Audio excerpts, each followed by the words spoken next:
welcome Kevin Johnson.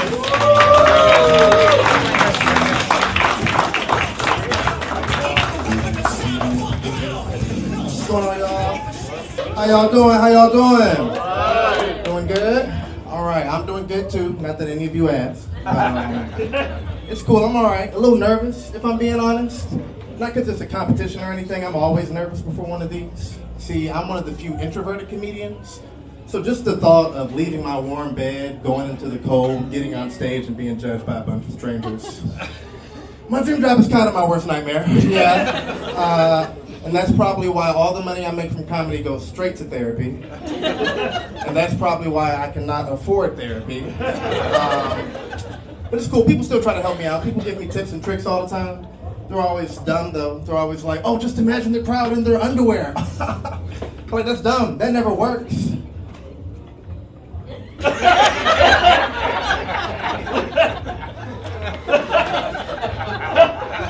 Yeah, it never works. I mean, for one, y'all look fucking fantastic in your underwear. Good for you, all right?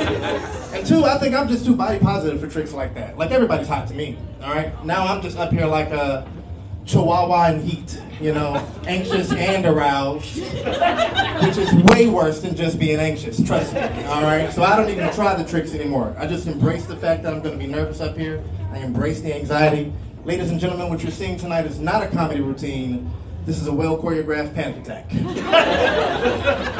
I honestly don't know why I do this to myself. Like, maybe I'm a masochist. You know what? And if you needed further proof that I'm probably a masochist, I just attempted to say a word like masochist, knowing damn well that I have a lisp. And if you didn't hear my lisp all those times I was trying to say masochist, I'm sure you heard my lisp when I said lisp, all right? That's what the word lisp was designed for. It was made to embarrass people with lisps. I just fucking realized that the plural version of lisp has 2 S's, y'all. See, this pisses me off. If they ever invent time travel, I'm going back to meet the person who invented the word lisp, just so I can knock his front teeth out and tell him to try saying the word lisp. Because why the hell would he put an S right in the middle of that word? Why are you asking me to do something we both know I cannot do? You're making me prove my disability to you. Can you imagine if everybody had to do that? If people were out here like, yes, I'm blind, here, watch. Yeah, come on, throw it. No, I'm not gonna catch it, that's the point. I can't. See? That's what it feels like. You're making me prove my disability. And look, I'm sorry if that blind analogy was ableist. Look, I know that a lisp is not a real disability, according to the government, who won't give me a disability check. It's truly an injustice, I know. But don't worry, we're fighting it. My community, we're protesting. Next week, we're staging a spit-in. That's where we just show up at government facilities and we chant, "Sheep fell these shells by the feet short." And we do that until they give us our money or they drown in our saliva. Up to them. If you're not doing anything, bring your picket signs, bring your ponchos, come support. Things are gonna get messy. So yeah, I'm aware that a lisp isn't legally a disability, but it is technically a physical defect. See, the doctors told me when I was younger that my tongue is basically just a little too big for my mouth. So over the years I got used to it. My lisp isn't so bad now. But when I was growing up, suffering succotash, I sounded like this. For real, y'all, it was bad. It was cartoonish. Alright? So like a disability, it did limit my own idea of what I thought I was capable of. Like, I really used to want to be an actor, until one day I asked myself, how many roles call for a black guy with a lisp? Not many, right? I feel like no one would take me seriously. Like, what if I got cast in a gangster film, and I gotta do a scene like, all right, everybody, stay still. Everybody, stay still, bitch! And just stick up! Fuck you laughing at, bitch, this is serious. All right, now come over here and sit that ass on the ground. That wouldn't work. All right, I know it wouldn't work, and why not?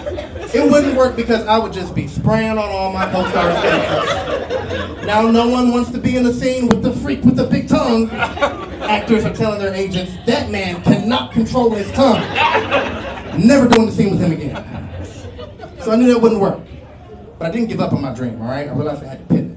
I realized I may not be able to be a movie star, but I could be a porn star. Because because no one takes porn acting seriously anyway. So I definitely feel like I could do a sex scene like, what's up, Taxi? Somebody in here ordering extra large sausage pizza? Oh, with you. Or maybe after we discuss my tip, you can give me a piece of that pussy. Now come over here, stick that ass on my face.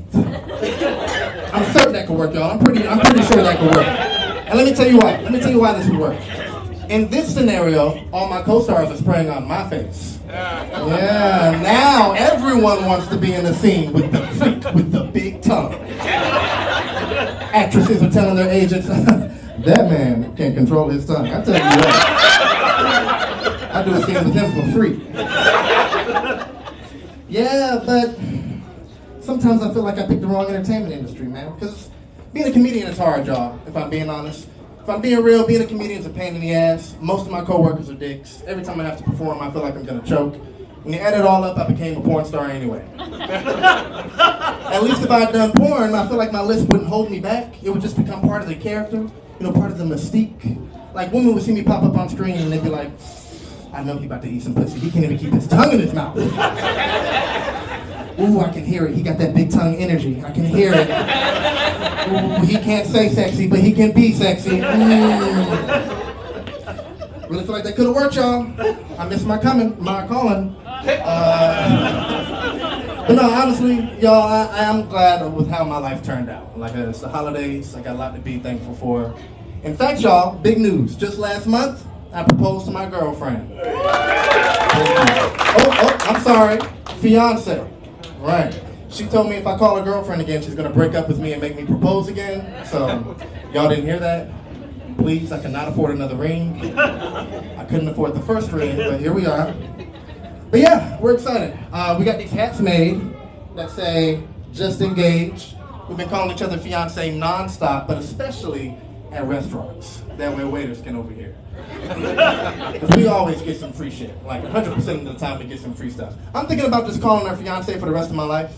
Because I love free stuff. I love free stuff so much, it's the main reason I got vaccinated. I just happened to be walking by CVS and the sign said free vaccine. So I walked in like, hey, give me 3 of them. Give me 3. Moderna, Pfizer, Johnson, Johnson. I want the whole collection. It's free, ain't it? Give it. Yeah, man, we're excited. I love free stuff, so I'm gonna milk this fiance thing as long as I can. I've even started trying to trick with people other than my fiance. Like now when I meet up with my homeboys at the bar, I'm like, hey, what's up, bro? I mean, what's up, boo? Hey, put on this hat. Can me and my fiance get 2 beers? Thank you. For some reason when I'm with my homeboys, hey, boo. For some reason when I'm with my homeboys, though, I never get free stuff. And honestly, y'all, this is how I know homophobia is starting to get out of control. Now that it's affecting me, I say we do something about it. That's just my suggestion. My fiance is glad that trick doesn't work anyway. She wants the title fiance reserved for her and only her, and I get it. Pet names are a big deal in our relationship. We're always calling each other little cute stuff like Sugar Booger, or Honey Bun, or Miss Fat Booty. That's what she calls me. I don't like it. But the other day she called me something that threw me off. I hadn't heard it before. We were hanging up our vision boards for 2025. We had them framed. We were hanging them up and she didn't realize that she used the last 4 command strips. And she was like, oh my God, I'm sorry, fiance. And I was like, hey, don't worry, fiance. I got duct tape. Perfect substitute, y'all. 1 piece of duct tape for 4 command strips. I was proud of my innovation. But I turned around and my fiance was not. She was like, oh no, oh you goddamn black redneck. Oh my God, you black redneck. I was like, whoa, what happened to fiance? And she was like, I'm sorry, but like, don't pretend to be offended. You know it's true, all right? You fix everything with duct tape. You watch NASCAR, you eat squirrel. I said, babe, I don't eat squirrel. I tried it, I didn't like it. All right, I was misled. They told me it tasted like frog legs. She said, the first time I came to your house, you had a Confederate flag on display. I said, baby, that was a Confederate flag doormat.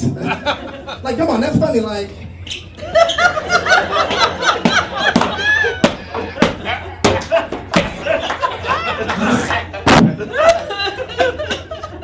That's funny, right, babe? She did not think it was funny. She's thinking about a divorce, I'm pretty sure. But I thought about it, and like, she's probably right. Like, on paper, a lot of my identity does overlap with your stereotypical redneck, but I think that should be expected. I mean, I grew up in the country. I'm from a small town in North Carolina called Roxborough, and I knew a lot of rednecks growing up. Black rednecks, like myself included. All right, and we're not a widely known demographic, yeah, but we exist. We exist, we out here, we outside. You just don't see us often because we go back inside when sundown comes. Yeah, that's why they call them sundown towns. Black folks know that's the time of day you better get missing before you go missing. We'll just be outside like, it's starting to get dark. It's gonna make it hard for police to find my body. So take my black ass inside. Yeah, that's why they call them sundown towns. And I wouldn't even call my hometown like a true sundown town, but that's just because our chapter of the KKK has parades promptly at 4 p.m. They don't wait for sundown to get racist, all right? And for some reason, the parades are always escorted by the police, but I'm pretty sure that's just because they never have enough time to clock out and change uniforms. And this is all true. You can look us up, Roxborough, North Carolina. We were on the news because they held a parade on Main Street the first time Trump was elected. And I was at college when I saw it. I was with my roommate and it popped up on the news, Roxborough, North Carolina, to host Klan rally. And my roommate was like, yo, Kev, ain't it your hometown? And I said, oh, nigga, we made it! Yo, Roxborough's on the map, son! My roommate was from up north, so I tapped him. I was like, yeah, these are my white people. You be up here complaining about microaggressions. Well, nothing micro about the aggressions I grew up with, y'all. I grew up with real racists. That's why I'm a real nigga. I know that sounds bad. But you know what I mean. All right? That's why I'm so good at identifying racists. Like, I can spot a racist from a mile away. They don't even have to say anything. I can literally sense a racist frenzy before it happens. Like, I was in D.C. in Capitol Hill right before the January 6th riot started.